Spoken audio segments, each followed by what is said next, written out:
Salut à tous, c'est Augustin. Alors dans cette vidéo, je vais vous expliquer pourquoi est-ce qu'il est important d'augmenter la vitesse de votre blog ou de votre site web. Donc la vitesse d'accès, quand un client accède à votre blog. Ensuite, je vais vous expliquer pourquoi est-ce que malheureusement, il existe de gros menteurs qui se disent consultants en référencement, qui essayent de vendre des formations en référencement en se basant sur la vitesse de votre blog. Et en dernier lieu, on abordera rapidement comment diminuer les étapes d'achat de votre tunnel de vente. Comment le diminuer pour augmenter vos ventes. Alors tout d'abord, je vais vous parler de la vitesse de votre blog. Et pourquoi est-ce que c'est important? Une étude est parue qui disait à peu près ceci. Votre temps de chargement dépasse les 4 secondes, et bien vous avez déjà perdu environ 40% de votre audience. Donc il y a déjà 40% des personnes qui ont fermé votre page si vous dépassez les 4 secondes. Il y a également une étude qui disait que lorsqu'Amazon perdait 0,1 seconde de chargement, donc soit un dixième de seconde, eh bien, ils perdent 1% de chiffre d'affaires. Incroyable.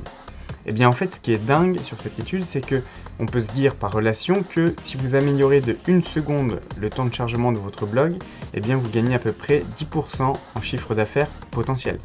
Si vous augmentez de 2 secondes le temps de chargement de votre blog, vous gagnez 20% en chiffre d'affaires. Tout d'abord, je vais vous dire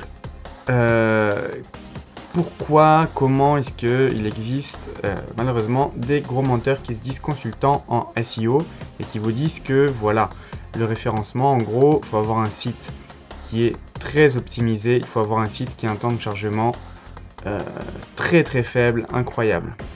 Une fusée quoi. Voilà, en gros, bon, c'est plus ou moins n'importe quoi et je voulais vous mettre en garde contre ces gens. Alors oui, il y a un avantage pour ceux qui ont un blog très rapide, mais en fait, probablement que votre blog à vous, comme la plupart des gens, se situe à plus entre 1 seconde et 15 secondes de chargement. Alors si vous êtes au-delà de 15 secondes de chargement, c'est qu'il y a vraiment un problème. Et là, je vous laisse voir avec votre hébergeur. Il faudra peut-être penser à en changer ou demander des explications. Mais voilà, je pense que vous en êtes déjà rendu compte. Donc si votre blog dépasse les 15 secondes de chargement, oui, vous êtes pénalisé par les moteurs de recherche. Mais si votre blog a moins d'1 seconde de chargement, oui, vous serez favorisé très légèrement par les moteurs de recherche. Et en gros, il n'existe pas de blog qui va en dessous de moins d'1 seconde de chargement. Donc toutes les méthodes pour améliorer la vitesse des blogs, pour améliorer son référencement, c'est vraiment du mytho, c'est pas vrai, donc faites très attention à ça. Alors maintenant, je vais vous parler d'un petit avantage quand même, dû à l'augmentation de la vitesse de votre blog. C'est que les personnes achètent nettement plus. Vous l'avez vu notamment avec l'étude d'Amazon. Un dixième de seconde égale 1% de chiffre d'affaires en plus. C'est incroyable.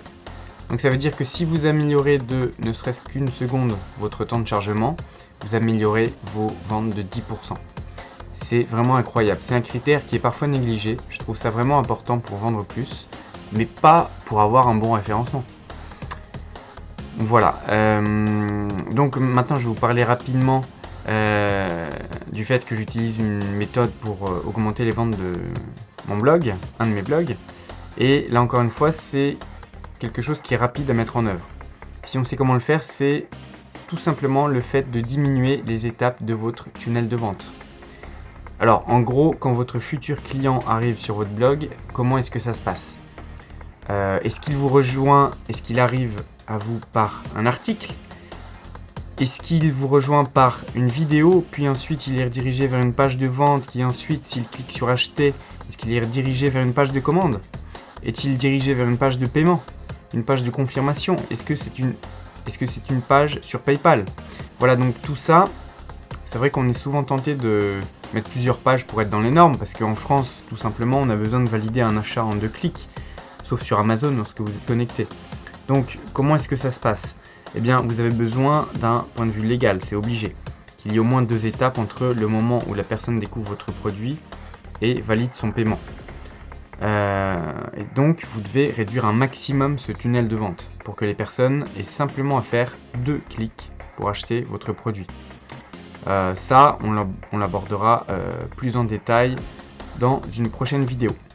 Je vous mets le lien du site ClickFunnels dans la description qui vous aidera grandement pour les tunnels de vente.